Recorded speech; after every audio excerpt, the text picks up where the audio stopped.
Welcome to the 2020 Philadelphia Film Festival. My name is Michael Lerman. I'm the artistic director here, and I am honored to have the the writer and director of The Perfect Candidate, Haifaa Al-Mansour, with us today. How are you doing, Haifaa? How are you holding up in this crazy time? Doing really well. Tired from staying home for sure. It's about time to go back to work, but it Yeah, is good to spend some time with the family. yeah, I'm sure. I wanted to start by asking a little bit, speaking of going back to things, by asking a little bit about, this is a film after a while coming back to Saudi Arabia. What was the impetus to go back there and shoot another story that took place there for years?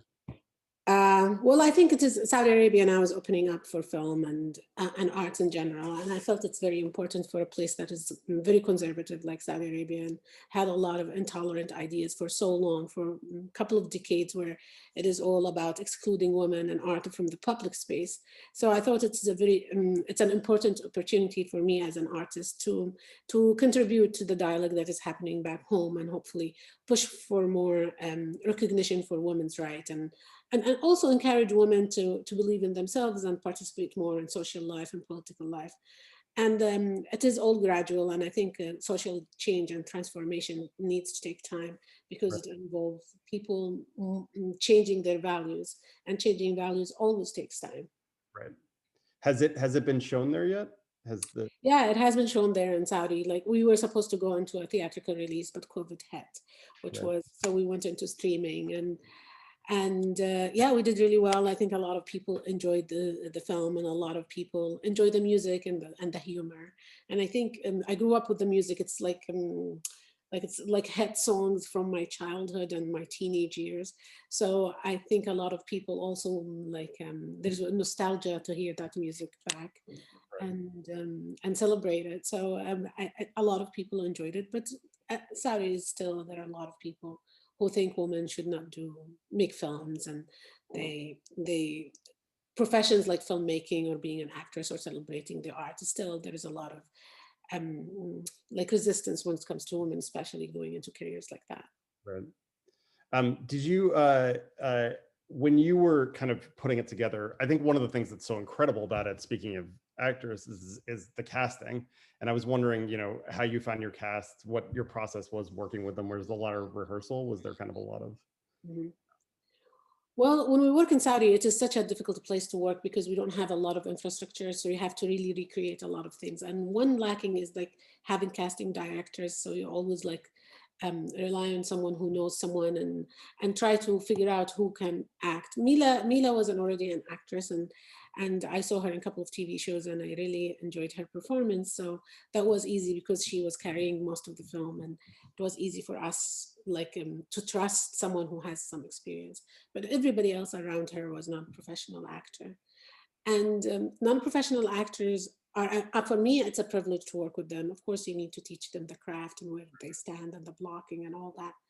But you go to the world and choose a person based on their essence, and they know that. So they are really want to give you everything you wanted, you cast them for. And it's always like a privilege working with them. And I enjoy working with, even with Wajda was like the girl was non-professional actress, was her very first role, and the sister and both of the sisters and this film and the father were all non-professional actors. This is the first film that you had written for yourself in a while, and I was wondering if you prefer to work that way, or if there's, if you feel a drastic difference in the way you direct it because of the way you're envisioning it on the page, or is it somewhat of the same process for you, different pre-production process, etc. I wrote this film with my husband, so it was a collaboration between the two of us, and he has some kind of an outsider yet very intimate knowledge of Saudi Arabia. He's American, like very white, that, but he speaks Arabic. He learned Arabic in college, and he was in diplomacy, so understand he worked in the Middle East and understand the complicated how complicated is the Middle East and how it is. And he knows my family very much, and he knows all the characters that were. So I think the collaboration between us is like what made for me what made this film is very special, and I think it is very important to have him with me because it was really he has a great sense of humor, so he brought a lot of fun to the script. And but Now, yes, when I direct something that is intimate, it is different than you take a script someone else's wrote and you try to figure it out as a director. But when you have something that you've already have an intimate knowledge of, is is way much more special for me. And especially going back to Saudi Arabia after working with Mary Shelley and working on Napoli Ever After here in the US and the UK, it was really, it is very special for us for me to go back home and make something that I understand the language, I understand the food, and I understand everything about that little film very well. yeah, and the music and all of that, all kind of the cultural pieces around it. Do you feel like you guys are going to keep writing stuff together? Are you going to keep collaborating and making stuff together? Yeah, if we stop fighting, yes. Yeah, but yes, I think it is. We work really well together, and I think it is. I enjoy working. Americans have very good work ethics. I Right. find, like coming from Saudi Arabia, we're very like you know. So he would sit down and write everything and make sure that we have a structure and we have where I always talk about ideas and like scenes and stuff like that is all what Arabs do. Talk about the really big picture. So Yeah. there's really, I think we work really well together, and I think we'll continue working together for sure. You talked about kind of the humor he brought to the script, and I was actually going to ask you about kind of the role of the humor in the movie and the importance of having humor with some of these big topics and the heavier topics. Is that kind of a key element for you in terms of building this kind of world? Mhm.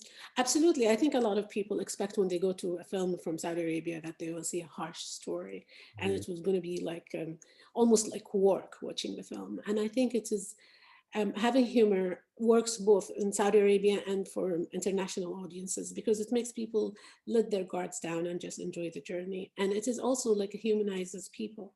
We all enjoy humor, and when humor and we all enjoy food and we all have families. So when you bring, I think bringing stories in that context um, um, builds, I don't want to say like builds bridges, but it makes us see how similar we are and we identify with the characters and their journey, just not only watching the film because it's coming from an exotic place, but also because it's entertaining and fun to watch. Right.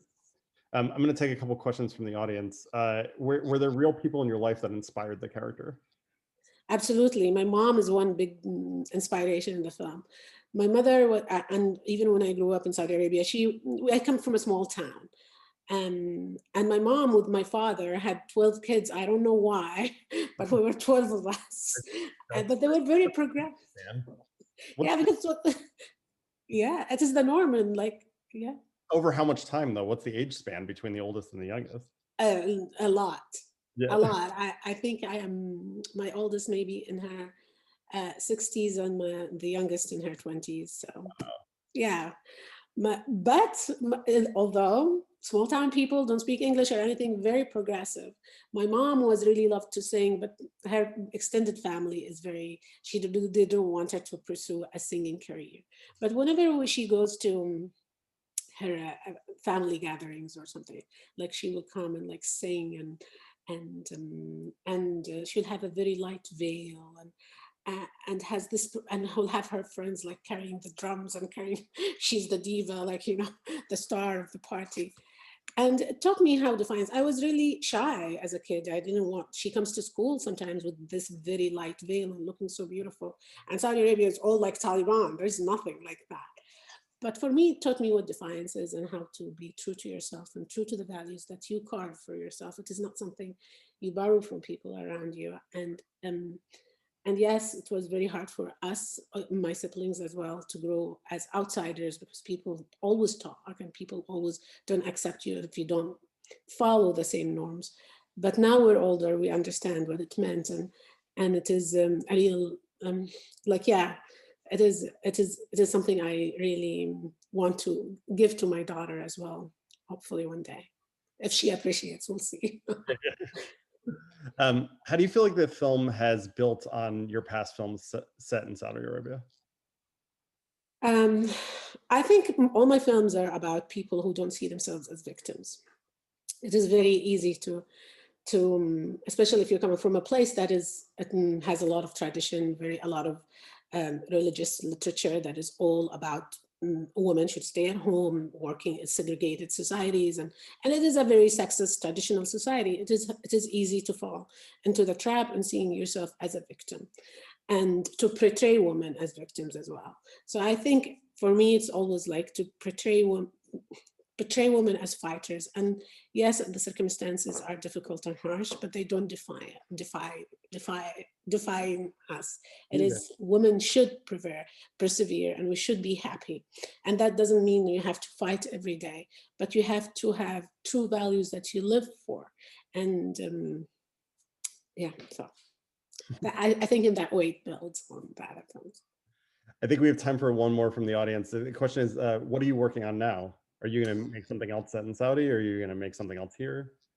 I'm working on a film called The Selection with Netflix, and it is a dystopian film about a young woman who finds her voice, and she's trying to change the world. It's almost like the Hunger Game meets the Bachelorette meets a Cinderella story, which as I find is really fun because it is taking Everything I all. ever wanted in a movie. Yes, I know, right? But it takes all those like some narratives that are very much not very feminist and flip them, and that is what I like about it. And I like building a world that is utopian, totally different world than what we live in. And it is my big budget feature. Like I work on like independent films, so this is more mainstream. So I'm excited about that. That's amazing. Well, I want to thank you for taking time out and sharing the film with us and being here to do the Q&A. Well, So, thank you so much for having me. and thanks everyone in the audience. Remember to vote for the audience award.